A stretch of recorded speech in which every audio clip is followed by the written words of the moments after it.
ভিডিওটা শেয়ার করবেন। Hello hello আসসালামু আলাইকুম। কিছুদিন আগে এই যে ভাইয়ার যে চীন থেকে আমাদের ভোলা জেলায় চলে আসলো, ওনার একটা ভিডিও আমরা আমাদের পেজে আপলোড দিই। তো আমাদের এই ভিডিওটা মিলিয়ন হিট করে। তখন ওইখানে বেশিরভাগই মানুষের খারাপ মন্তব্য ছিল।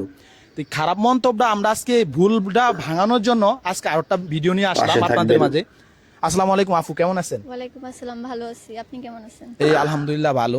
আপু, এই যে মানে কিছুদিন আগে আপনার একটা ভিডিও নিলাম ভাইয়ারে নিয়া, তো সে বলা মানে বিভিন্ন মানুষের বিভিন্ন মন্তব্য, আবার আপনার নামও একটা বিষয় আমরা শুনছি। এই বিষয়টা কতটুকু সত্য আমরা আপনাদের কাছ থেকে জানার জন্য আবার আসছি। আর আমাদের যে ভিডিওটা আপলোড দিছি বেশিরভাগই কমেন্ট আসছে ওনারা নাকি প্রতারক, ওনারা নাকি মানে পাচারকারী। সেই বিষয়টা আমরা ভাইয়া থেকে আবার নিব, ভিডিওটা শেয়ার করবেন। কিন্তু যেহেতু আমার বাসাটা তো উনি বোঝে না, আপনি বলি। আর বেশিরভাগই আসছে যে ওনারা নাকি প্রতারক। কিছুদিন পরে বাংলাদেশের মেয়েদেরকে নিয়ে বিভিন্ন জায়গায় বিভিন্ন মানে ঝামেলার ভিতরে ফালায়। তো এই বিষয়টা নিয়ে, আর আপনার যে বিষয়টা যে একটা লোক নাকি নাকি সম্পর্ক ছিল, এই বিষয়টা কতটুকু সত্য আপনার কাছ থেকে আমরা জানতে চাই। আমি বলতেছি এটা মানে মানুষ কিভাবে বিশ্বাস করে? মানুষ দেখছে যে আমার ঘর বাড়ি কেমন, আর এটা ছিল একটা বিল্ডিং ঘর। আমার তো বাবার তো টাকা পয়সা নাই যে আমি বিল্ডিং ঘরে ভিডিও করবো বা, আর যারা যারা আসছে সবাই দেখছে আমার ঘর